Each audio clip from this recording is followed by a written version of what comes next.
is up, YouTube? This is your host, Ranee B, here to spill that homicidal tea. In today's case, man, you talk about twists and turns. Holy crap, this case. Now, it's a little older, so there may be more information than I relay about it, and some of the details may have been reported differently or whatnot, minor details and such, but for the most part, the big events in this case, there are quite a few of them. They should be 100% accurate. So, but if something has happened since I left off or when I wrote this script, please leave a comment and let us know. And with that being said, I'm going to get a couple things out of the way. I'm going to get this out of the way because I don't know if after I crop this, it's going to show, but this isn't going to last very long. So I'm just going to go ahead and all right, now that's better. I like this kind of party, baby. So yeah, because it's been doing that all day at work. Hey, baby! Anyway, now that's out of the way, let's get this intro out of the way and move on to the solved and shocking cases of Sean O'Callaghan and Becky Godden Edwards. Buckle up. This is crazy.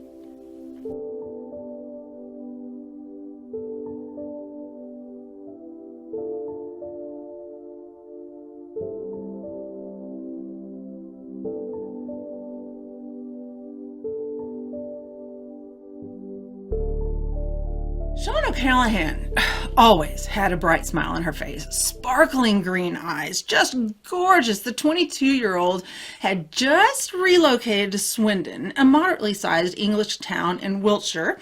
Sean spent that evening of March 18th, 2011, went with friends to the local nightclub called Suju. Now, Sean was a super friendly, outgoing type who enjoyed hanging out and just letting loose with her friends on the dance floor. She left the club that was located in the town's high street by herself around 2:50 a.m. on Saturday, March 19th. She had only a trip of about a half mile to get to her house, so no one thought anything of bidding her farewell and going on about their evening, well, now, early morning. Kevin, Sean's boyfriend, started getting worried and texted her around 3:24 a.m., but he didn't get a response. Around 9:45 a.m. that same morning, Kevin had enough trying to wait it out on his own. He notified the police that his girlfriend Sean never made it back. It was very out of character for Sean to vanish and make no effort to get in touch with anyone. So her friends, family, and the police were instantly concerned about her welfare. Sean frequently was on Facebook, constantly. And so they checked out her, status to see if she's made any new posts or if she had any updates or anything like that. But no, there was zero presence on Facebook since Friday. The police issued a request for information the following day to the public, and that would have been Sunday, March 20th. The searchers started scouring Savernake Forest near Marlborough, Wiltshire, which is about 12 miles from the Soju nightclub. According to the evidence that was provided to the police, Sean's phone received a message from her boyfriend at 3:24 a.m., just like he said, and triangulating that tower hit from the cell phone, they estimated the location of the phone at the time to be around the Postern Hill area, which is on the border of the forest.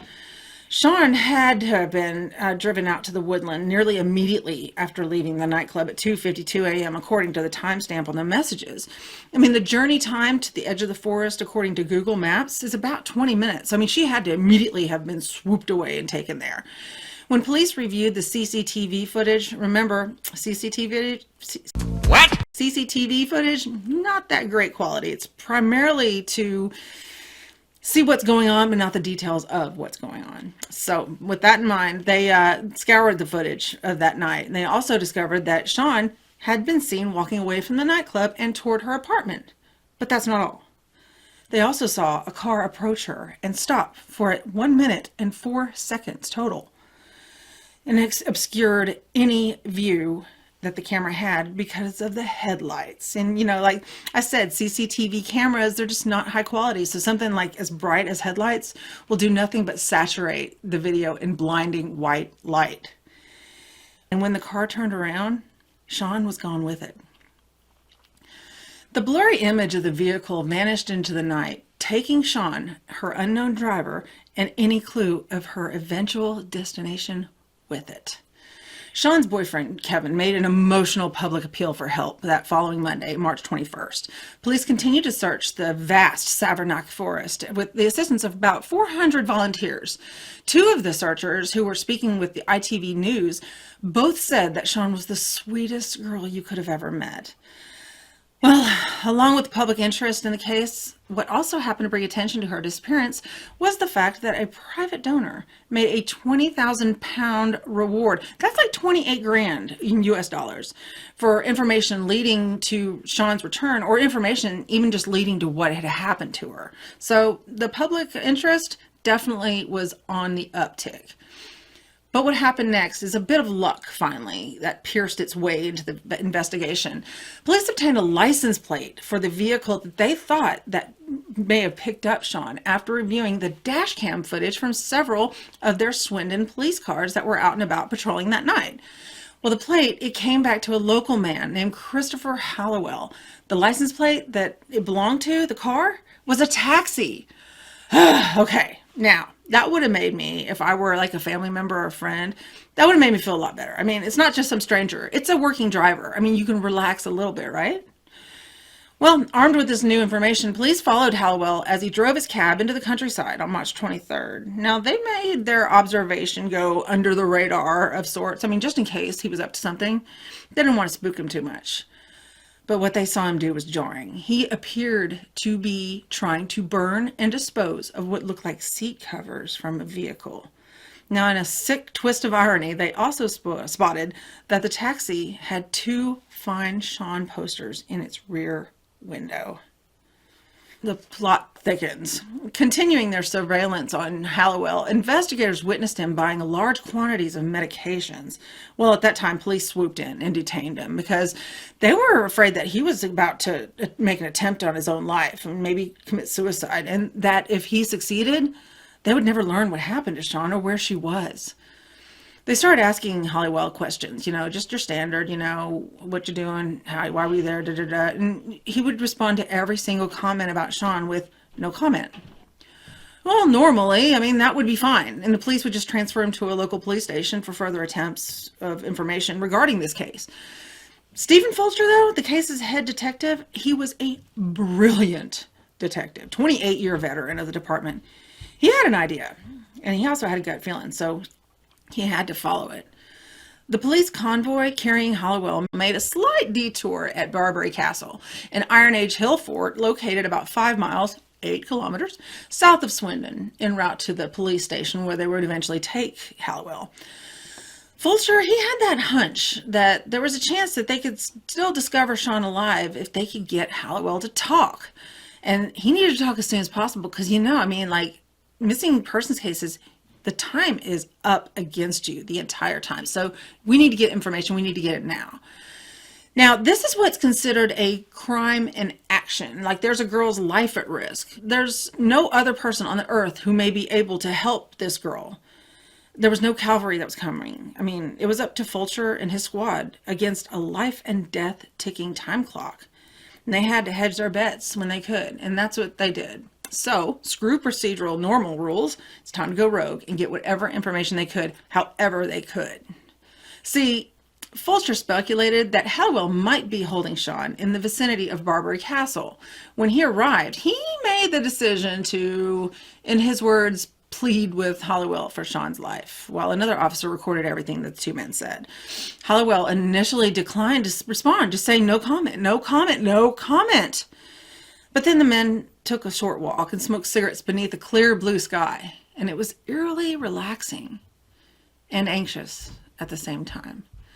After a long period of silence between them, Hallowell looked at Fulcher and said point blank, he just asked him, "You think I did it, don't you?" Fulcher answered, No, Chris, I don't think that you did it. I know you did it." Well, Hallowell stoically said to him, "Let's go for a drive then." At Hallowell's discretion, officers drove the winding roads of the Uffington White Horse Chalk Hill carving in Oxfordshire. Wiltshire and Halliwell drove about 15 minutes to the north of Barbary Castle, all while Wiltshire took notes of every word and expression that was on Halliwell's face, anything that could help me, make his case, more rock solid. Halliwell asked the officer to slow down as they traveled along a country road with steep cliffs dropping down one side. By this time, it had started getting dark, which was fitting for the subject at hand, because suddenly Halliwell pointed and said, "Check the bank over there. That's where I shoved her, somewhere down there." And while Wiltshire dispatched search parties to the location, Halliwell looked at Wiltshire almost in a friend-like manner and promised him, "You'll find her." Halliwell was informed that he would be taken to the police station, and Wiltshire thanked him for his help, but Halliwell stopped him and said, "No, we need to talk now." Well, Wiltshire persuaded the police officer to drive them up to the White Horse's Tail, where they exited the car and went for a short walk. It was in the middle of nowhere, and Halliwell was extremely calm. Wiltshire, he just didn't think that, he would run or anything. It was almost like he trusted him. It's just that weird way that, it's a frequent tactic used by investigators, though. I mean, it's, befriend the perp in order to get, information by not being more harsh and stuff like that. But what Wiltshire anticipated was that Halliwell was going to, try to talk to him privately and get some sort of a deal. When he asked Halliwell if that's what he wanted, Halliwell looked off into the night. He said, "I'm a sick fucker. Do you want another one?" Halliwell said that he could take Wiltshire to the exact location of a grave containing the remains of another woman that he had kidnapped and killed from Swindon sometime in the early to mid-2000s. At this point, Wiltshire should have cautioned Halliwell to stop talking and taken him straight to the police station, where he could have consulted a lawyer before placing him under arrest for the suspicion of another murder. But he didn't. Wiltshire was afraid to spook Halliwell. I mean, from Uffington, they agreed to take him 17 miles north into Gloucestershire. Oh, I can't say that word. Gloucestershire. Gloucestershire. Yeah, that word. Through winding country lanes until Halliwell told the driver to pull over, close to the community of East Leach. Halliwell walked a distance from the main road to the burial location, across from Farmer's Field, before leading Wiltshire and other detectives there by climbing over a clearing in an ancient stone wall. Halliwell pointed to the location. It was at this time that they headed back to the Swindon police station, and it was there that Wiltshire received the news that he had been dreading since day one. Searchers had found Sian's body. About 15 miles from Swindon in Wiltshire's Savernake Forest, Halliwell had murdered Sian and buried her there, but later moved the remains to a ravine not far from the Uffington White Horse. The news was welcoming and devastating at the same time. I mean, they found her, but they found her. Then, not too long after the shattering news of Sian's body being found, police received another unsettling update. Becky Godden's body was found near the farmer's field near Gloucestershire. Rebecca was originally reported missing in January 1st, 2003. She was only 20 years old. But let's go back to the investigation on March 25th, the day after Halliwell disclosed the locations of the two women.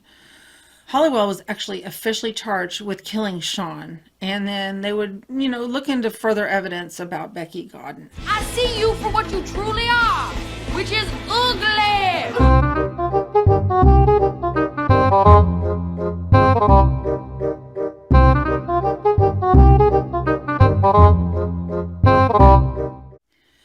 Well, Detective Wiltshire then went to Becky's mother's door on April 4th to inform her that her daughter's remains had been discovered.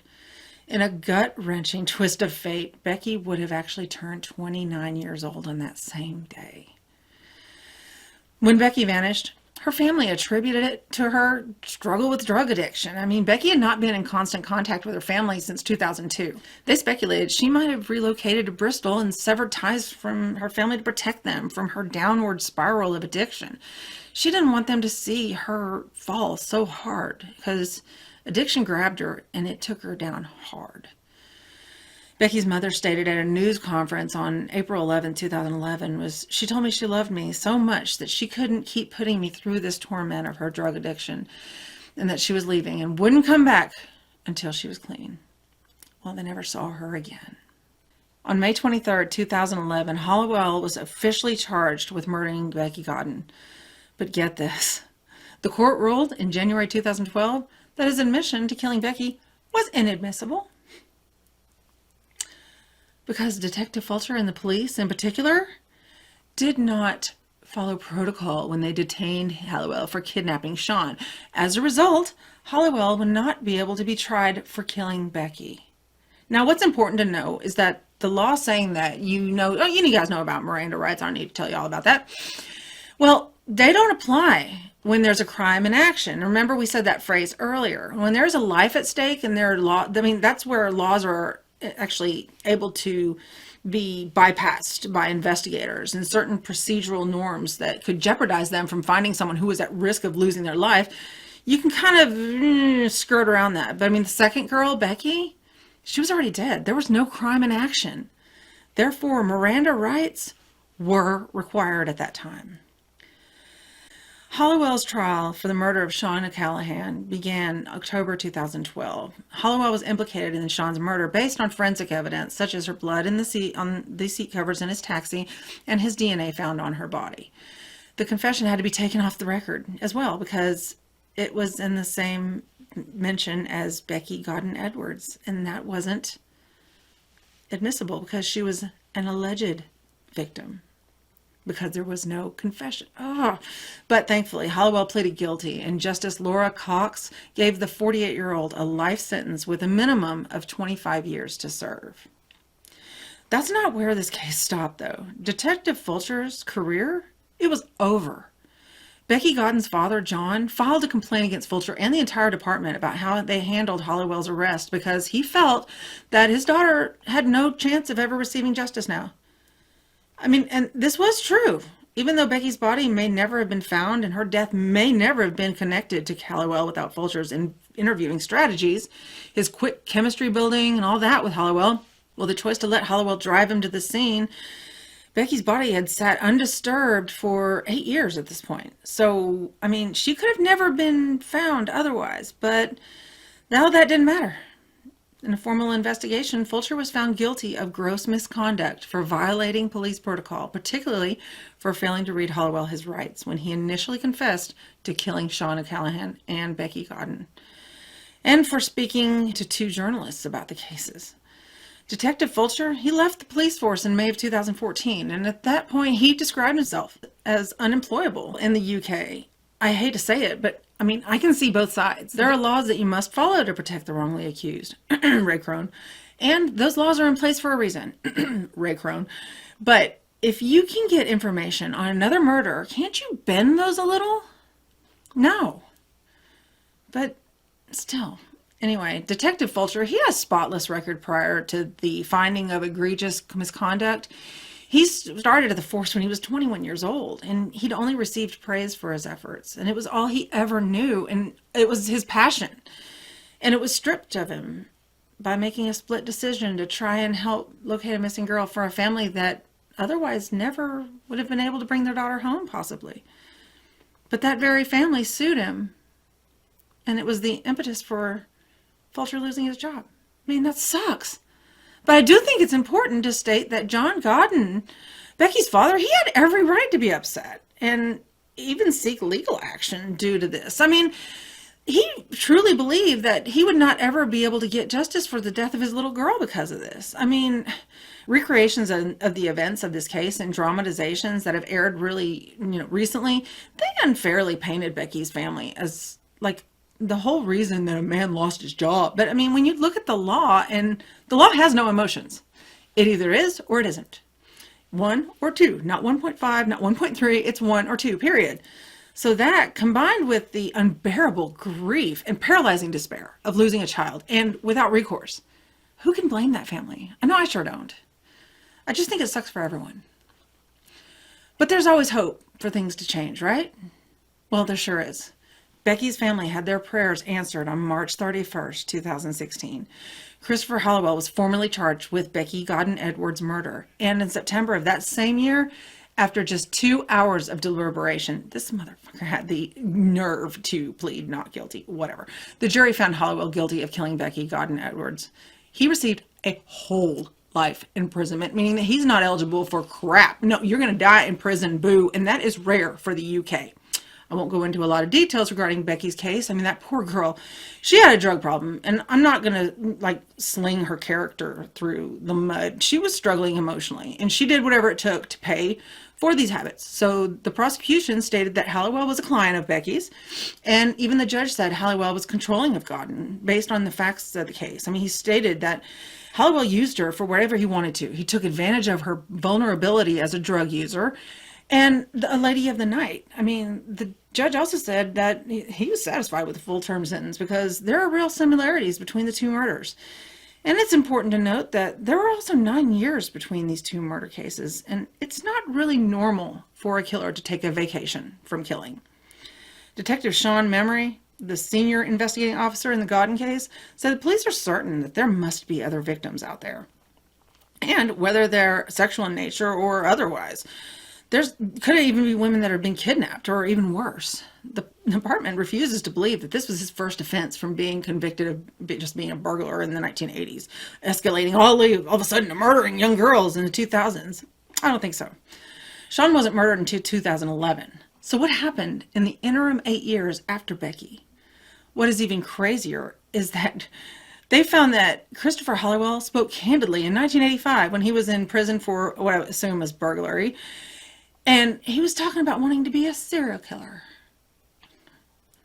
So psycho. Supposedly, Halliwell asked a fellow prison inmate exactly how many women do you need to kill before you're considered a serial killer? The fuck is he talking about? What? Okay. I give up. So the remaining unsolved part of this case is the question, do more victims exist? It's widely known among investigators and profilers that most people that are arrested for murder don't start murdering people in their late 30s. Detectives, they found it pretty strange that Halliwell just did nothing between the 1980s and then started his career in crime as a murderer in 2003 with the murder of Becky Godden. I don't think so. In Detective Wiltshire's book, and I still call him Detective even though he is no longer one. He will always be one to me anyway, so suck it.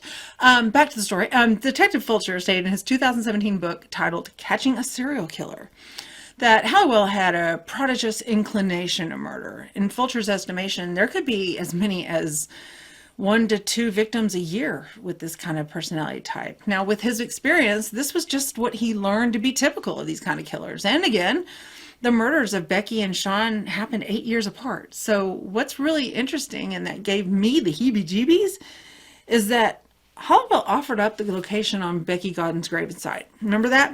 The words that he used to Wiltshire were, "Do you want another one?"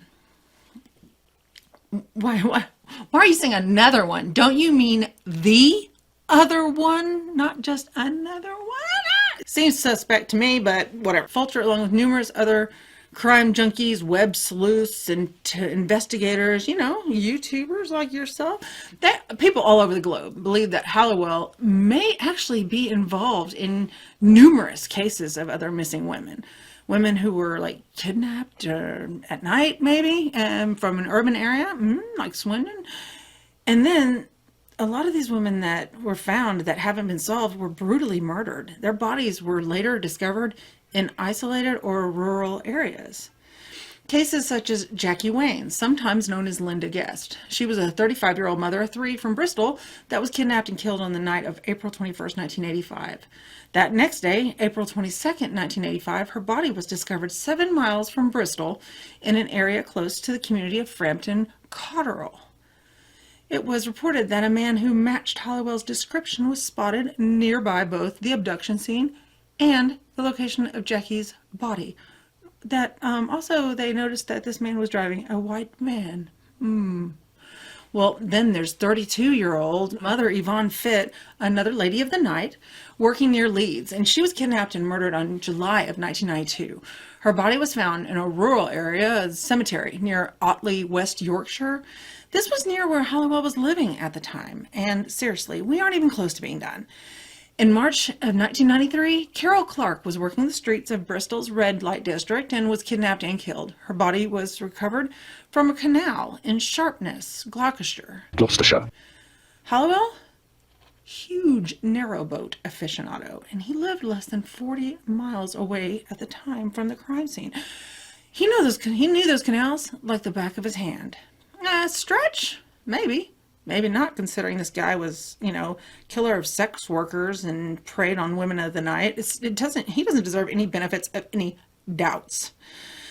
Well, then there's 23-year-old Julie Finney, who was from Liverpool, who, after she was kidnapped and killed, her remains were found near Rainford, Lancashire field?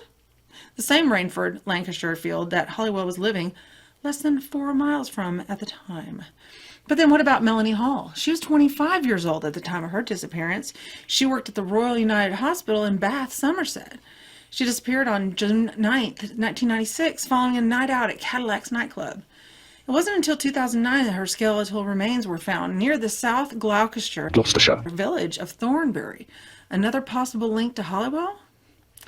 That last case that detectives were suspicious of Halliwell may be involved with was the unsolved murder case of Sally Ann John. Sally was a 23-year-old young woman who was last seen in the same Swindon red light district where Becky worked. Sally was kidnapped at around 10:45 p.m. on September 8th, 1995. She's never been found, living or otherwise.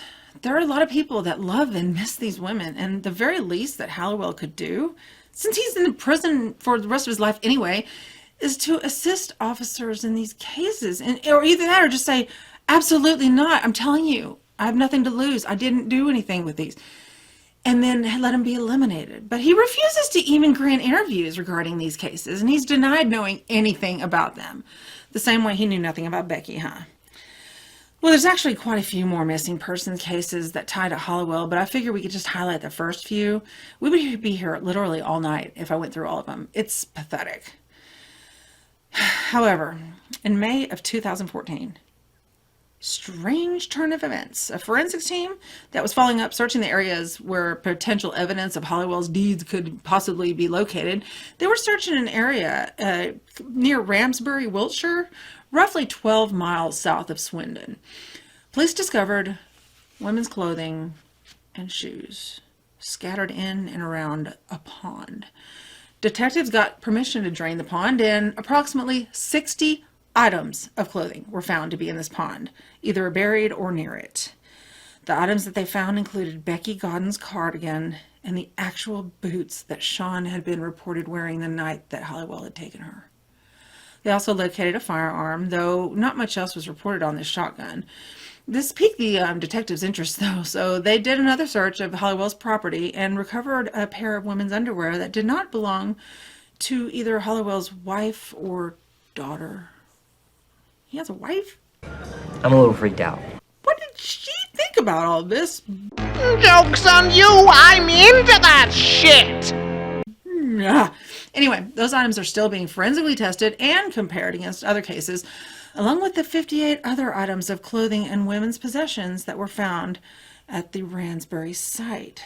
Now, who did all this stuff belong to? The women we mentioned earlier, maybe? Or even more victims that we don't even know about?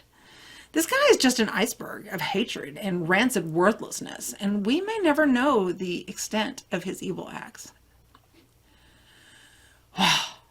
I am drained. That is it for this case so far. Who knows?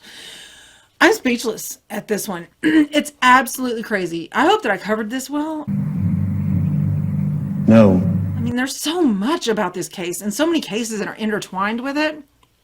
And I didn't want to veer off into an unsolved ditch, though there are some unsolved cases that I really want to cover, but this is a solved only channel. I'll create a sub channel for those one day, maybe. I don't know. But there's just so many cases that are intertwined with this that it's just difficult to kind of touch on everybody. So I mean, some of these cases have since been ruled out, but I mean, I didn't see the publication saying that if they had or not on the ones that I listed. So I might have missed it. So if you know of any that have been ruled out, please, if there's differing information, leave a comment below. Keep us all updated. But until the next video, as always, don't murder people and keep your rage fixated on fumbled passes and missed touchdowns. Well, yeah, I mean, yeah, it is football season here in the States. So, well, it's Taylor Swift season. My inner, I would say child, but not really. My midlife crisis child. You what? Just loves the Swiftie attention. I know, whatever. It's tired, but I not for me. I love it. Anyway, What the fuck are you talking about? I'll not go on with Taylor Swift because I could talk all night about that. No. Because I'm loving all that coverage. But anyway, okay, shut up. Nobody cares. Shut the fuck up. No one cares. Gosh, exactly. Filthy Frank knows what to do to shut me up. I'll see y'all later. Bye.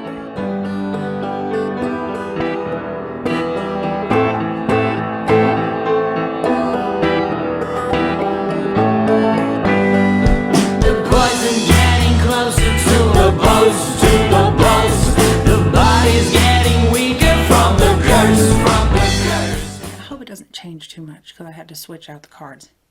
For anybody wanting to be on YouTube that has no idea how expensive it is, one of the cards, one card, it's only 256 gigabytes, like $400, and I already had to go through one, and I think I'm like 3/4 of the way through the story.